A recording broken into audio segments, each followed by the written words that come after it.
Hello friends, math sink में आपका स्वागत है। So let's start our new topic today that is permutation. तो आज का लेक्चर हमारे लिए बहुत इंपॉर्टेंट होने वाला है बिकॉज हम आज समझने वाले हैं कि परम्यूटेशन होता क्या है। हम देखेंगे कि परम्यूटेशन का फॉर्मूला क्या होता है, कॉम्बिनेशंस क्या होते हैं, how permutation is different from combination. हम समझेंगे कि स्लॉट्स मेथड क्या होता है और we'll solve few questions to understand these concepts. ठीक है, so let's start. Now what is the locker analogy? Before understanding this locker analogy, let's understand what is slot method. Slot कैसे काम करते हैं, हम कैसे स्लॉट्स के थ्रू क्वेश्चन को सॉल्व करते हैं। ठीक है, लेट्स से हमारे पास दो लेटर है ए और बी। तो मैं कितने पॉसिबल कॉम्बिनेशंस बना सकता हूँ दो डिजिट के जिसमें लेटर ए आता है या फिर बी आता है या दोनों आता है। ठीक है, तो मेरे पास कितने कॉम्बिनेशंस होंगे? Let's create two slot. Now in first slot I can either have A और B. Similarly, in the second slot, I can either have A और B again. अब मैं दोनों को अगर मल्टीप्लाई करूं तो क्या आएगा?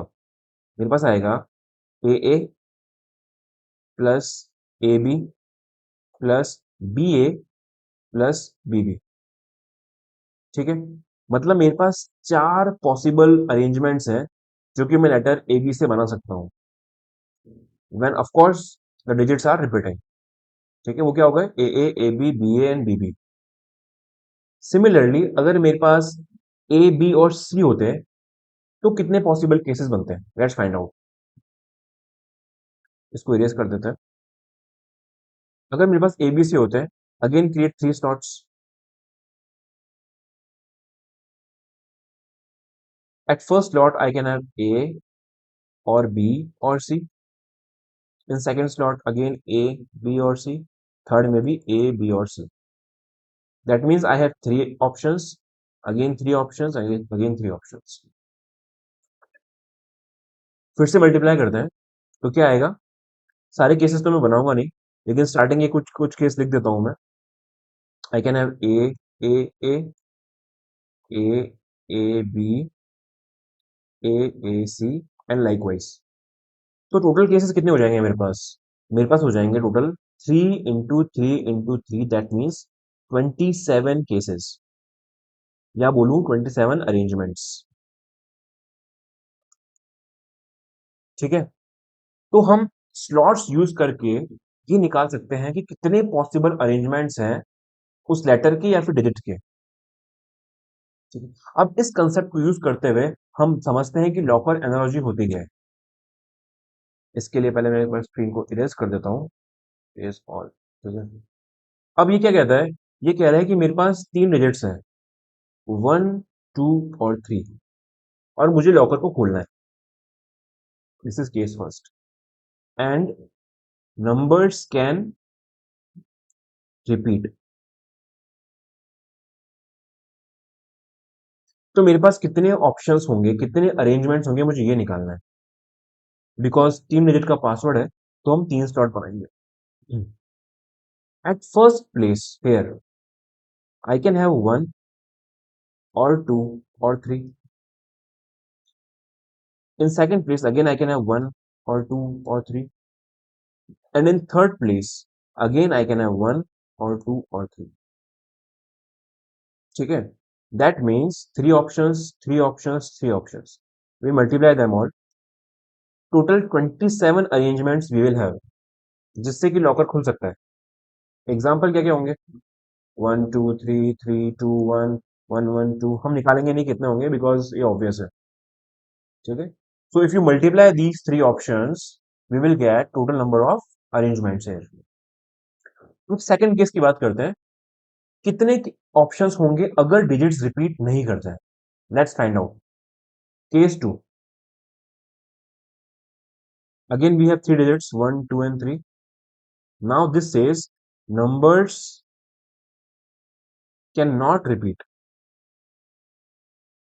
ठीक है, मतलब 1 1 2 या फिर 2 1 1 इस टाइप के पासवर्ड नहीं होंगे। वी विल हैव पासवर्ड जिसमें सारे डिजिट्स डिजिट्स डिफरेंट है। तो again create three slots. Now at first slot I can have 3 options, ठीक है, दैट मीन्स 1 और 2 और 3. Now in second slot we will not have 3 options, we will have only 2 options, ठीक है, 2 options. अगर मैंने फर्स्ट स्लॉट में 1 रखा तो सेकंड स्लॉट में मेरे पास या तो 2 आएगा या 3 आएगा. सिमिलरली अगर मैंने फर्स्ट स्लॉट में 2 रखा तो सेकंड स्लॉट में मेरे पास या तो 1 आएगा या 3 आएगा, ठीक है. इसलिए सेकंड स्लॉट में हमारे पास 2 ऑप्शंस रहेंगे और थर्ड स्लॉट में हमारे पास सिर्फ एक ऑप्शन रहेगा. So again we multiply them all, we will get 6 cases. तो जब नंबर्स रिपीट कर सकते हैं हमारे पास 27 केस आ रहे हैं, लेकिन जब नंबर रिपीट नहीं करते हैं तब हमारे पास 6 केसेस आ रहे हैं. तो हमारे पास वो 6 केसेस क्या होंगे? I will write them down here. 1 2 3, 1 3 2, 2 1 3, 2 3 1, 3 1 2 and 3 2 1. ये हमारे पास 6 केसेस आ जाएंगे, ठीक है.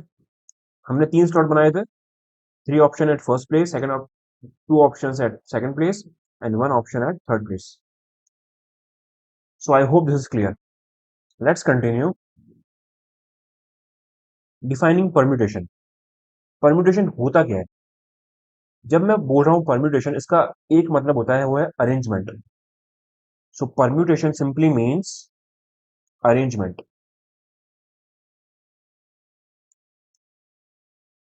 Each of the different arrangements which can be made by taking some or all of the numbers of a thing is called permutation. और core rule क्या है इसका? The order of arrangement is important.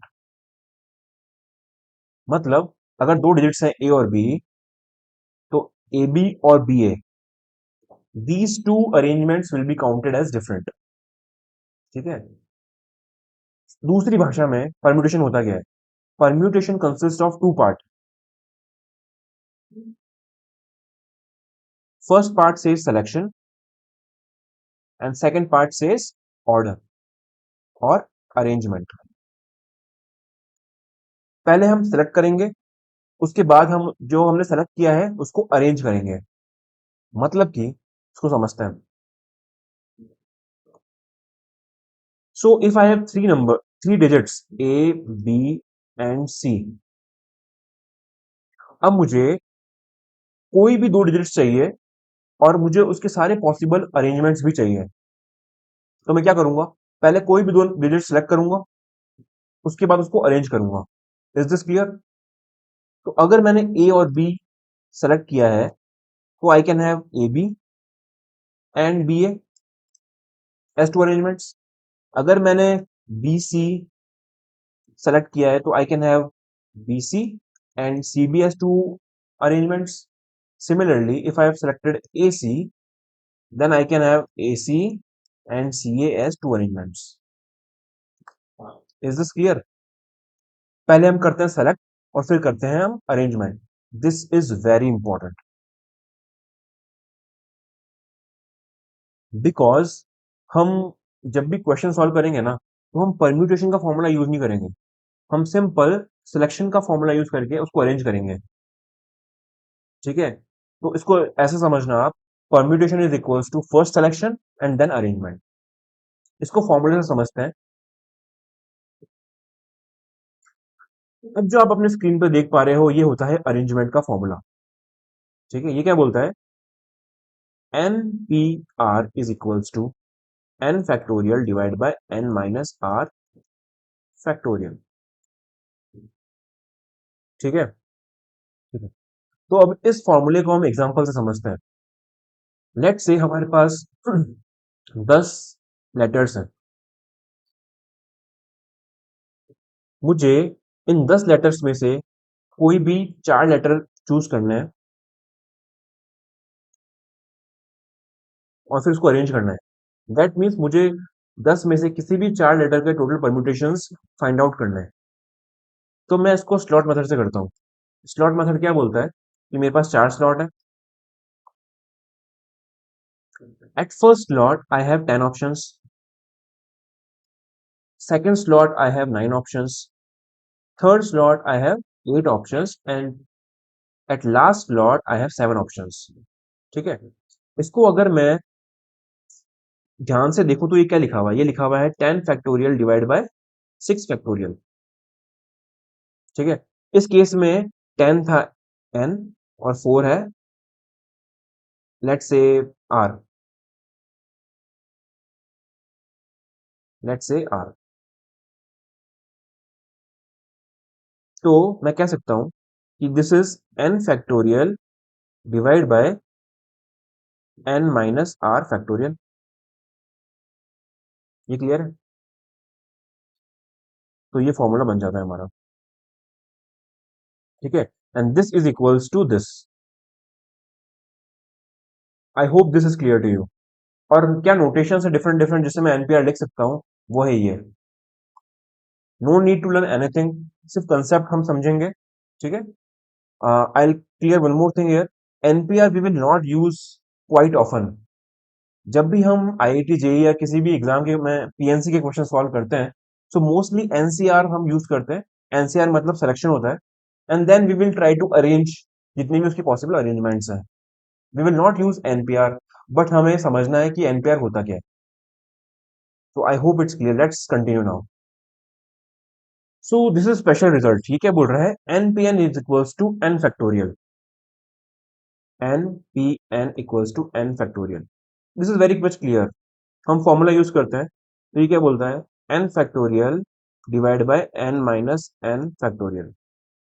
This is equals to n factorial divide by 0 factorial, and since we know 0 factorial is equals to 1, so this will be equals to n factorial. Is this clear? np0 is equals to 1. Again, n factorial divided by n minus 0 factorial, ये हो जाएगा n factorial divided by n factorial, which is 1. Second identity क्या बोलता है, np1 equals to n. That means n factorial divided by n minus 1 factorial. Of course, this is equals to n. ये भी clear है? अब हम देखते हैं थर्ड आइडेंटिटी क्या बोलता है। तो ये कह रहा है कि n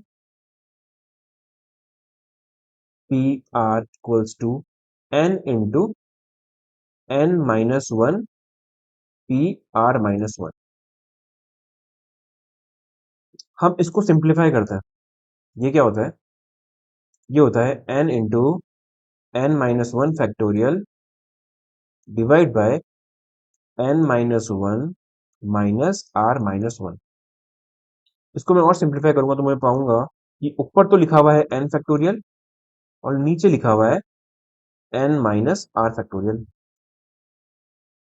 and this is the formula of npr। तो ये होता है npr। Is this clear? इसको एग्जांपल से समझते हैं। मतलब 10p4 equals to 10 into 9p3। 9p3 को हम सिमिलरली इसी फॉर्मूले को यूज करते हुए लिखेंगे 9 into 8p2, which will be equals to, ये हो जाएगा 8 इंटू 7p1। ठीक है, और 7p1 क्या होता है, ये होता है 7। So 10p4 is equals to 10 into 9 into 8 into 7। ठीक है, ये होता है, ये फॉर्मूले से हमने देखा ही है। तो आगे बढ़ते हैं। इन फॉर्मूलेस का ज्यादा यूज है नहीं, मोटा मोटा हमें ये समझना है कि np0 क्या होता है, np1 क्या होता है और npn क्या होता है। अब हम क्वेश्चन सॉल्व करते हैं। So let's find out the value of r। I will recommend that first you pause the video, you solve the question yourself, and then you can see the answer. So 11pr equals to 990। r की value क्या होगी? अब 990 को मैं क्या लिख सकता हूं? I can write this as 11 into 10 into 9, or I can write this down as 11 factorial divide by 8 factorial. अब आप बताओ 11 पी आर क्या होता है? 11 factorial divide by 11 minus R factorial. Since this is equals to 11 factorial divide by 8 factorial, तो 11 से 11 cut गया, 8 equals to 11 minus R, R will be 3। Answer. I hope it's clear, it's very simple. अगला question, how many different signals can be given using any number of flags from 4 flags of different colours. अब जब भी हम PNC के question solve करते हैं, हमें दो चीज दिमाग में रखनी होती है। पहली चीज ये है कि हम सारे केसेस कवर करें, और दूसरी चीज कि कोई भी केसेस में अरेंजमेंट रिपीट ना हो, हमें इसका ध्यान रखना पड़ेगा। ठीक है, तो इस क्वेश्चन को देख के बताइए टोटल कितने केसेस होंगे हमारे पास। इसको पहले मैं स्लॉट मेथड से करूंगा और फिर मैं इसको परम्यूटेशन से कोरिलेट करूंगा। ठीक है, सो केस वन, जब मेरे पास एक फ्लैग है। Case two, when I use two flag. Similarly case three, जब मैंने तीन फ्लैग यूज किए हैं सिग्नल करने के लिए। और केस फोर, जब मैंने चारों फ्लैग यूज कर लिए हैं सिग्नल करने के लिए। ठीक है, तो अब केस वन क्या बोलता है, मैंने एक फ्लैग ही लिया है, तो मतलब मेरे पास एक स्लॉट है। तो आप बताइए इस स्लॉट में मेरे पास कितने ऑप्शंस हैं? मेरे पास इसमें चार options, since I have flags of 4 different colours. अब केस टू, दो फ्लैग मतलब मेरे को दो स्लॉट बनाना है। I can signal from two different flags. तो फर्स्ट स्लॉट में मेरे पास कितने ऑप्शन रहेंगे? मेरे पास होंगे 4 ऑप्शंस। सेकेंड स्लॉट में मेरे पास रहेंगे 3 options. Since I can not use the same flag again, तो मेरे पास दिया जाएगा 12। केस थ्री, 3 फ्लैग्स को यूज करके मेरे को सिग्नल बनाना है, तो मेरे पास 3 स्लॉट होंगे। In first slot, I will have 4 options. In second, 3 options. And in third, 2 options. That means 24. And case 4, जब मेरे को चारों फ्लैग यूज करके सिग्नल बनाना है, तो मैं 4 स्लॉट बनाता हूं, 1, 2, 3 और 4। ठीक है, फर्स्ट स्लॉट में मेरे पास कोई सा भी 4 में से एक फ्लैग आ सकता है, तो मैं लिखूंगा 4। सेकेंड स्लॉट में I will have 3 option left, so 3। Third slot में I will have 2 option left, so 2, and at last one. This is again 24. ठीक है, अब मैं इसको परम्यूटेशन से कोरिलेट करता हूं। Can I write case one as 4p1? That means 4 में से कोई सा भी एक फ्लैग लिया और उसको अरेंज कर दिया। सो 4p1 क्या होता है? This is 4। ठीक है, केस टू 4p2, 4 में से कोई से भी दो फ्लैग लिए और फिर उसको अरेंज कर दिया। This will be equals to 4p2, और 4p2 क्या होता है? 12। ठीक है, 4 factorial divide bye 2 factorial.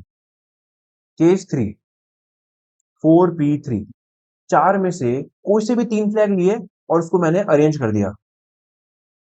This will be again 24। That means 4 factorial divide bye 1 factorial. And case 4 4p4। ठीक है, 4p4, 4 में से चारों फ्लैग लिए और चारों को अरेंज कर दिया 4 फैक्टोरियल से, तो चॉइस 4p4 इज 24। तो answer will be 4p1 plus 4p2 plus 4p3 plus 4p4। तो मैंने पहले स्लॉट मेथड से आंसर निकाला और उसको सेम मैंने आपको समझाया कि परम्यूटेशन से कैसे करता है।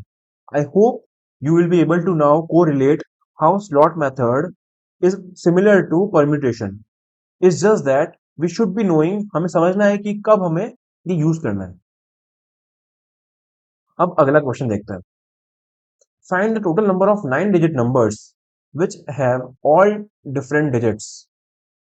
मतलब मेरे पास 9 स्लॉट है, 1 2 3 4 5 6 7 8 और 9। अगेन इस क्वेश्चन को मैं पहले स्लॉट मेथड से करूंगा और फिर इसको परम्यूटेशन से कोरिलेट करूंगा। अब आप बताइए मुझे, the way which I will solve this question is, पहले मैं सारे पॉसिबल केसेस निकालूंगा and then I will subtract those cases जिसमें फर्स्ट प्लेस पे 0 आ गया। ठीक है, since I want to find 9 digit numbers, अगर फर्स्ट प्लेस पे 0 आ जाएगा तो वो 9 डिजिट का नंबर नहीं रहेगा। ठीक है, and also all digits are different. So first place पे मेरे पास 10 ऑप्शन है। Is this clear? 0 से लेकर 9 तक। सेकंड प्लेस पे मेरे पास अब 9 ऑप्शन रहेंगे, since I have already used one digit eight first place. Similarly, 8 options, 7 options, 6, 5, 4, 3, 2. That means I have total 10 factorial overall or total cases.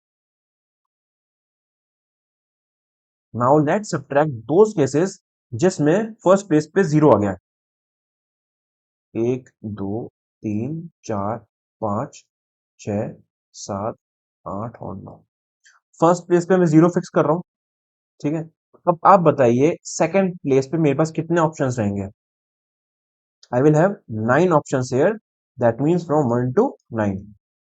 Then 8, 7, 6, 5, 4, 3, 2. ठीक है, इसको सॉल्व करूंगा तो आएगा मेरे पास 9 फैक्टोरियल। इसका मतलब मुझे 10 फैक्टोरियल में से 9 फैक्टोरियल केसेस माइनस करने हैं। ये वो केसेस हैं जिसमें स्टार्टिंग में 0 है। So answer is 10 factorial minus 9 factorial. ठीक है, अब इसको हम सॉल्व करते हैं परम्यूटेशन के पॉइंट ऑफ व्यू से। So, can I write this as 10p9? That means 10 में से हमने 10 डिजिट्स में से हमने कोई भी 9 डिजिट सेलेक्ट किए और उसको 9 फैक्टोरियल से अरेंज कर दिया। Is this clear? तो ये हमारे पास टोटल केसेस आ जाएंगे and since we know 10p9 is equals to 9 factorial 10 I am sorry 10 factorial. Now second चीज, can I write this thing as 9p8? That means 9 में से 1 से लेकर 9 में से कोई भी हमने 8 डिजिट्स लिए हैं। 9 में से कोई भी हमने 8 डिजिट लिए because we have 8 options here. ठीक है, बिकॉज 0 फिक्स है यहाँ पे, इसको हम काउंट नहीं करेंगे।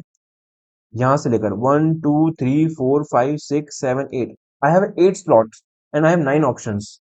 So out of 9 I select any 8 digits and I arrange them in 8 factorial. So this will be equals to 9p8 and this is 9 factorial. So answer again will be equals to 10 factorial minus 9 factorial or 10p9 minus 9p8. Is this clear? आगे बढ़ते हैं। So आज हमने क्या क्या समझा? हमने देखा परम्यूटेशन होता क्या है, हमने देखा परम्यूटेशन का फॉर्मूला क्या होता है। ठीक है, हमने कुछ क्वेश्चन सॉल्व किए, हमने स्लॉट मेथड देखा। So this was today's lecture summary. I hope जो मैंने आज पढ़ाया आपको वो क्लियर हुआ होगा। If you have any doubts please mention them in comment section और you can directly mail me also. Description में मैंने आपको मेरा मेल आईडी भी लिखा हुआ है। You can connect with me at LinkedIn also. ठीक है, also we can connect at Topmate. अगर आपको कोई भी डाउट रहा so we can have session 1-to-1 session in Topmate also. ठीक है, सो thank you. I hope you like this lecture. Do like, share and subscribe and stay tuned for more exclusive lectures. Thank you.